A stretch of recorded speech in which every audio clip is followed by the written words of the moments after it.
let's spend a little bit of time talking about how to read a defense in flag football and how that affects your play calling as a coach. So in the 5v5 air raid flag football offense, we've got a 5-step process to how we call every single play. Sounds pretty complicated, 5 steps. Why can't I just pick it off of a play sheet and see what works and throw enough at the wall and see what sticks? We want to be a little bit more systematic than that. In the average 5v5 flag football game, we've got about 25 to 35 plays to make an impact on offense, and that's not a whole lot when you break it down drive by drive, what you want to do. So every single play becomes very important. So in the air raid 5v5, if you've watched any of our other videos, we want to play as fast as possible. We're not trying to trick the other team. We're not trying to out-scheme them by having 500 plays. We want to go as fast as we can, find the holes in their defense, the open grass, exploit that, and then move on to the next play and do it again and again and again. So we're not trying to trick them into mistakes with a whole bunch of fancy things.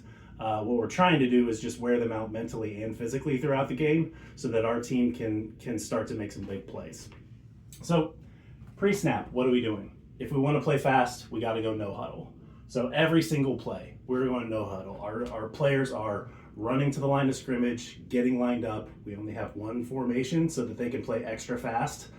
Getting lined up exactly where they're supposed to be, and then they're ready to play. They're listening for the coach's call, they're listening for the quarterback to make a call, and they're just ready to go at the snap.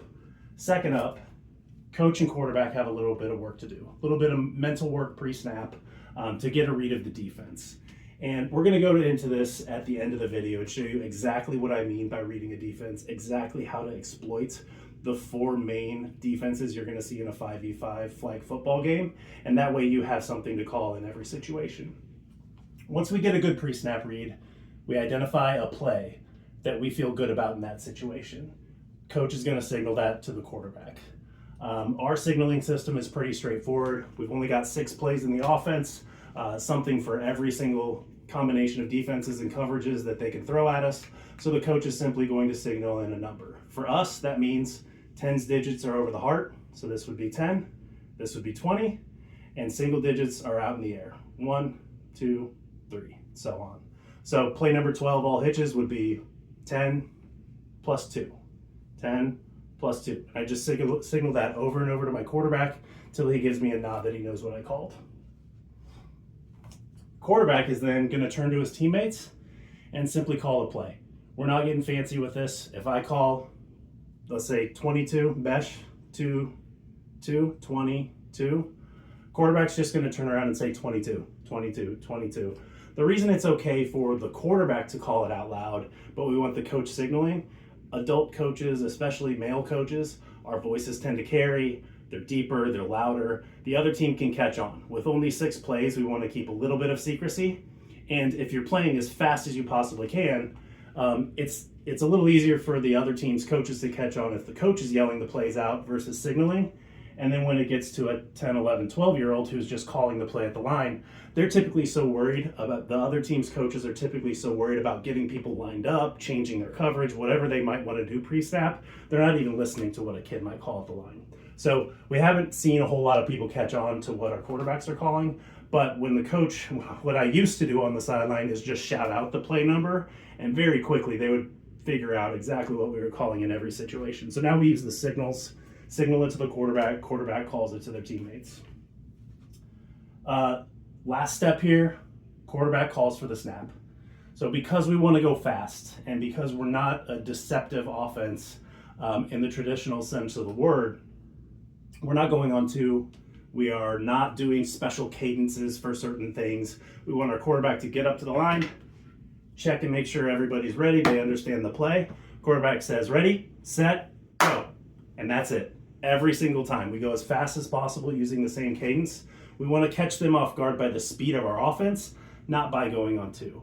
When you're dealing with youth football players, going on 2, yes, it can get you some cheap yards, maybe a free first down every now and then. But what we've found is you are just as likely to catch your own offense sleeping and call them offsides than you are the defense. So the risk reward really isn't there. What we want to do is put pressure on the defense through the pace of play, the tempo that we have, and that way we're just tiring them out and getting them into mental mistakes because of that versus trying to trick them at the snap or anything like that. So we run that every single time. I promise you, within one practice, you and your quarterback are going to be on the same page and ready to go with this. And then every time we just repeat. Quarterback calls for the snap, run the play, everybody sprints back to the line of scrimmage, gets lined up. Coach starts to read the defense, calls the play to the quarterback repeats that play to the teammates. We get the snap, and then we just start all over again. And we go as fast as possible. So typically between snaps, we're looking at like 5 to 10 seconds, where a lot of teams we play take 20, 25, 30 seconds. They might go to the sideline to huddle up to do this, which makes it a very slow pace. It's hard to get into a rhythm. We want our team to play as fast as possible so they can build some confidence with those reps they're getting. And if the other team's getting 25 offensive plays, if we can turn our drives into a total of maybe 35 or 40 plays a game, that means we've got 35 or 40 chances to score to their 25. I like the math in our favor on that. Okay, so that's the basis of it. And if you can get this down, you're gonna be in pretty good shape. Here's how you go from a good offensive coordinator at the youth level to a great one, where you can just hunt down the weaknesses in every defense and exploit that to your kid's advantage. Get this off of here, and we're gonna go through the 4 main defenses that you're gonna face. The reason this is important, don't just take my word for it. Tom Brady, when he was interviewed once about like, wait, Tom, what's your superpower? What makes you so different? Brady liked to say that his superpower wasn't anything about his athleticism, his arm, anything like that. His superpower was the ability to read defenses. And the fact that he could take a look at the defense pre-snap and know what they were doing better than the defenders across from him did. So that's how much game film he studied. That's how well he knew the game of football. That's how well he knew coverages. We're going to give you just a little slice of that right now. And actually, we mentioned Brady. Peyton Manning also liked to always say that it's not about the play that you call, it's about what the defense is showing you. And Peyton's a great example of this, because if you remember when he was playing, the play that was called pre-snap, the initial play that was called, typically wasn't what Peyton was going to run. Peyton was going to call a play for his teammates, get up to the line, and change things, move people around, change the protection, call different things, switch the routes up, call some hot routes, whatever he did, go from a pass to a run or something like that. So he was manipulating the defense pre-snap, just like you're going to be able to with your elementary and middle school players that we're going to talk about here. So let's take a look. We've got three main zone defenses that you're going to see, plus a man-to-man. And we'll talk about how to beat each one of those. So first one we're going to go into is cover 3, which typically has 3 safeties here and 2 linebackers in here. And I'll go ahead and put an offense up here.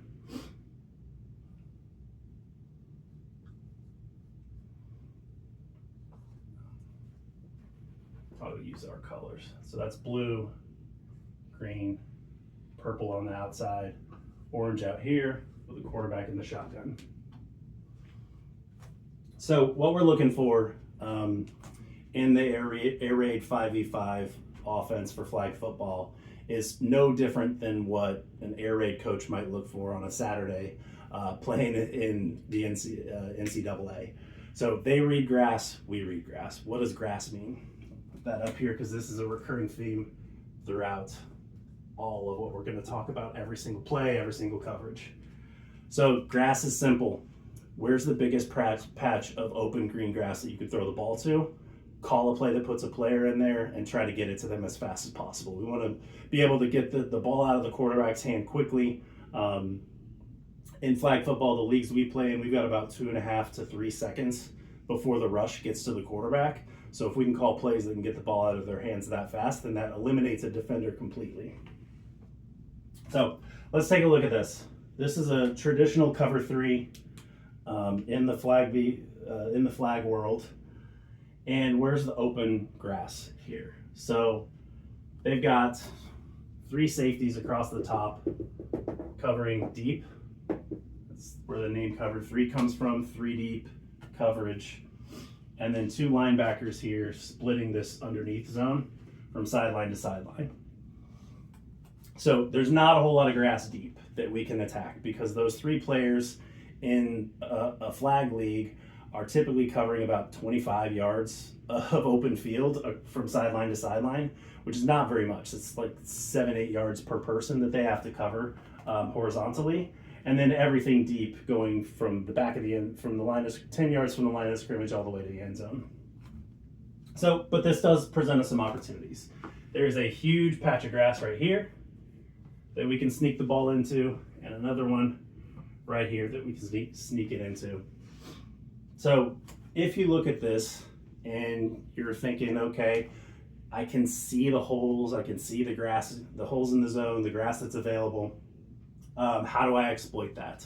So for us in the air raid, we're doing quick hitches. So number 12 is all hitches.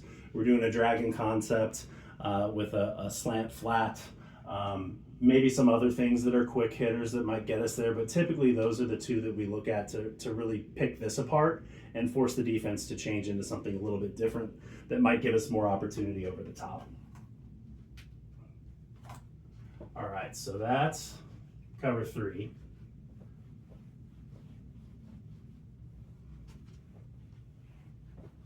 Let's take a look now at cover 2.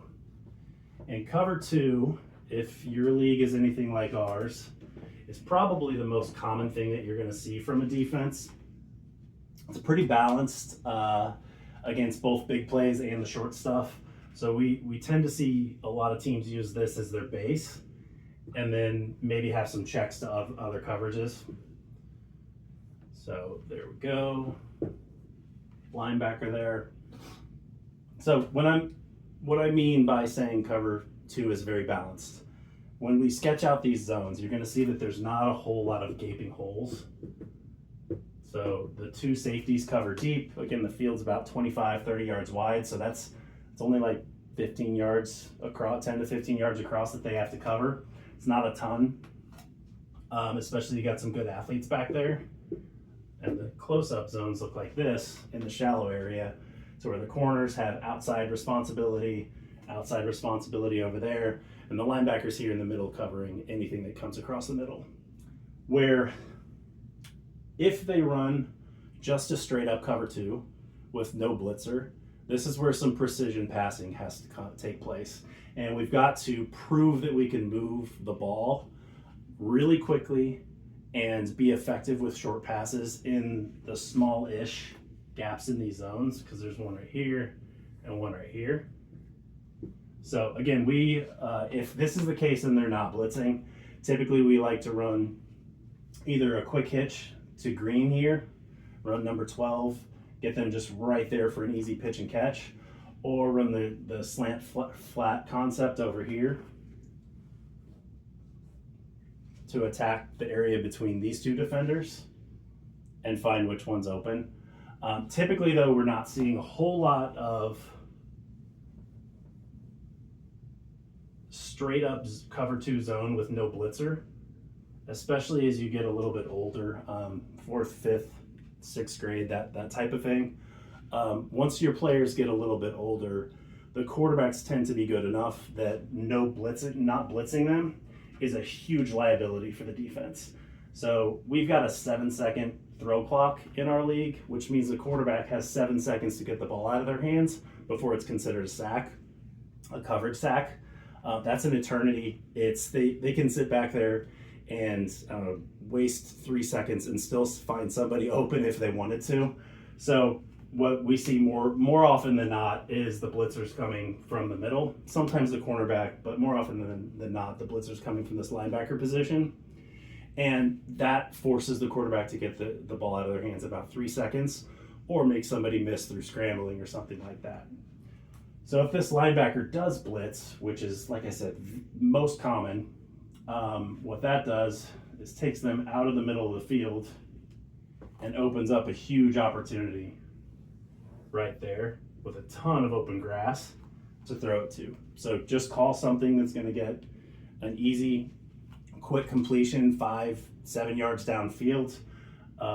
Crossing routes are good. Again, quick hitches are good. Anything that gets somebody into the middle of the field that can go make a play. So that's how you attack a cover two.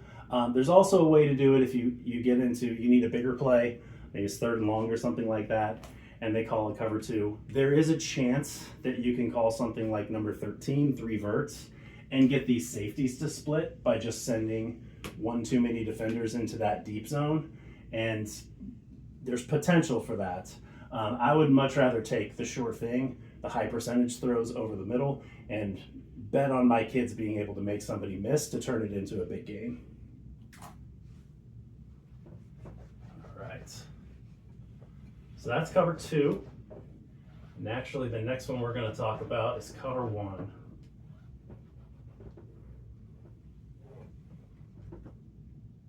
So cover one is a really good defense if they're looking to stop you short. If you hit those easy completions over the middle and you're chipping away 5, 10, 15 yards at a time with a catch and run, your playmakers are making plays after the catch. We'll see teams shift into this, especially if we haven't tested them deep yet. So cover one is exactly what it sounds like. There's a single player that's responsible for everything deeper than about 10 yards from the line of scrimmage. And that is a big task for a young kid to take on. The rest of the field is typically split up just like a cover two on the outside, with the corners having the outside responsibility.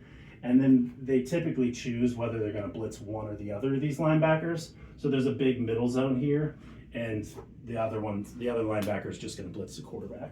Because again, that timing that they can force a throw in is much better than just waiting on the quarterback for 7 seconds.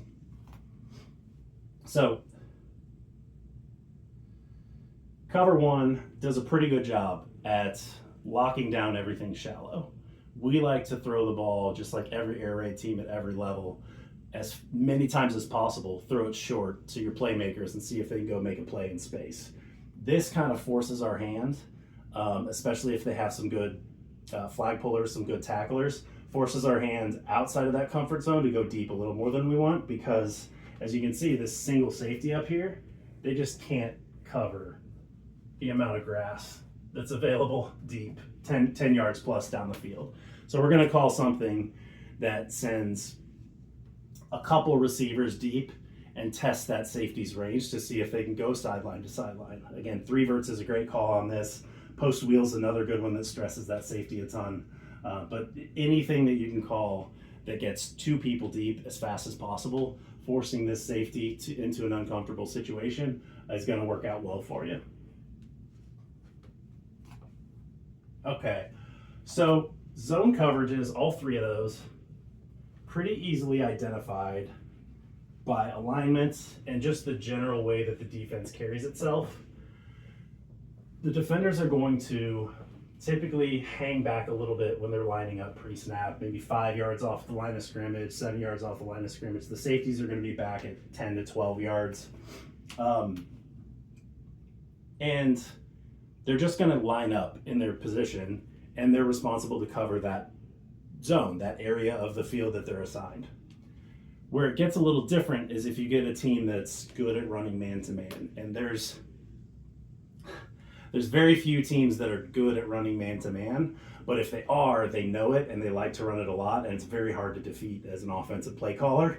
Most of the time, though, you're going to get a team that gets out there and they just say, hey, go cover somebody, pick out, they're going to put their best athlete on your best athlete, and then everybody else is just going to man up against some random player on the offense, which you can exploit pretty easily through some play calls by just picking on the kids that pick the wrong offensive receiver to cover, or running crossing routes, rub routes, things like that.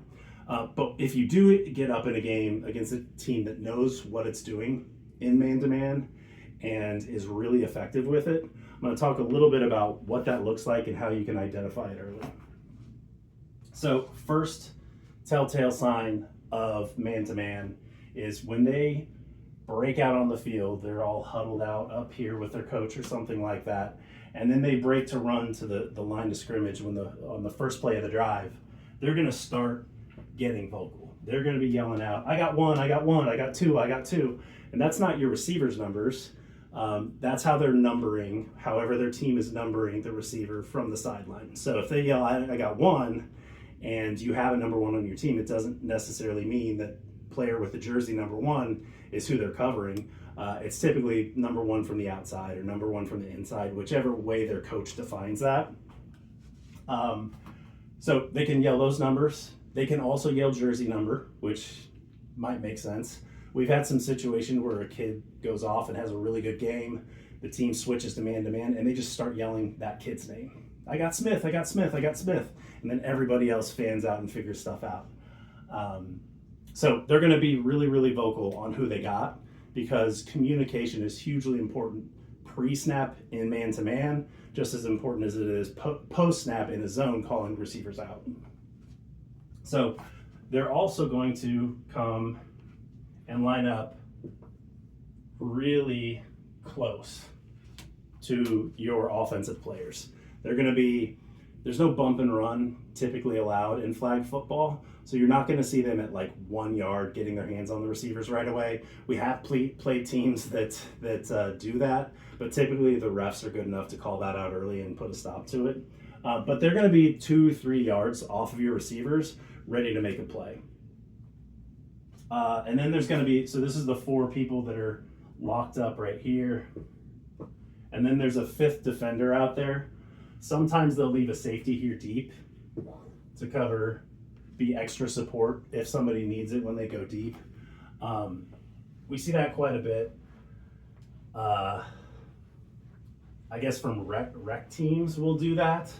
The tournament teams that we play, the more competitive squads, they know how precious the time to get to the quarterback is and getting pressure. So they're not going to leave that person back there in support. They're going to have them coming as a blitzer just right off the snap. Because it's, again, 7 seconds is an eternity to cover. It is even longer, or feels like longer if you're in man-to-man, because you've got to be step for step with somebody that knows exactly the route they're running, exactly where they're cutting, and the defenders don't know any of that. They just got to react and play catch-up if they get beat. So typically in man-to-man, what we see is they're going to bring this blitzer and try to force a really quick throw, maybe a bad throw into coverage, something like that. So those are what you look for against the man-to-man. They're going to be vocal, calling out who it is. They're going to line up really close to the line of scrimmage, ready to cover your players. And then your quarterback's got to make a read of whether they've got the safety and support over the top, or it's a blitzer that's coming to bring the heat. So that's man-to-man. We got covered the 3 zones, cover 3, hit them with, man-to-man. I didn't go over what's called against man-to-man. Crossing routes, rub routes, pick routes. You're not allowed to make contact in flag football, at least in the league that we're in. So we don't actually do what in the NFL or college would be considered a rub route or a pick route. We just create a lot of congestion with a ton of players in a small amount of space. And again, our guys know where they're going. Their defenders don't know where they're going. And typically that congestion creates some separation for us. So we like to run mesh almost exclusively against a man-to-man until they prove they can stop it. So that's number 22. We can also run that number 11 dragon smash and run that slant flat concept against this, because it does give us a rub route over here on the left side of the play. So there's a lot of options. Just cross your receivers up, make them run across the field, make the defenders run across the field as long as you can, and see if they can stay step for step with you. So that's how you beat a man-to-man after you get the pre-snap read. So those are the 4 defenses. Cover 3, zone, we're calling something short in the open grass. That's typically on the outside of that. Cover 2, similar, calling something short over the middle, typically against the cover 2 zone. Cover 1, that's when they're asking us to test them deep. So we're going to send multiple receivers into this deep zone against that single safety.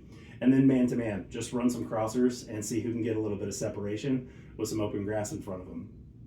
So that's how we read it pre-snap. So again, going back to the steps that we had up on the board at the beginning of the video, everybody hustles to the line of scrimmage. We run no huddle every single play. We put pressure on the defense. We try to wear them out mentally and physically. Coach and quarterback take a look at the defense's alignment. Coach gives the quarterback a play call based on that defensive alignment. We're looking to fill that open grass that they have. Quarterback then repeats that play call out loud to his teammates. Coach signals using hand signals. Quarterback repeats out loud, making sure everybody understands. Then you call for the snap, as simple as possible to get your people off the line. And then you just lather, rinse, repeat over and over and over until you get to the end zone.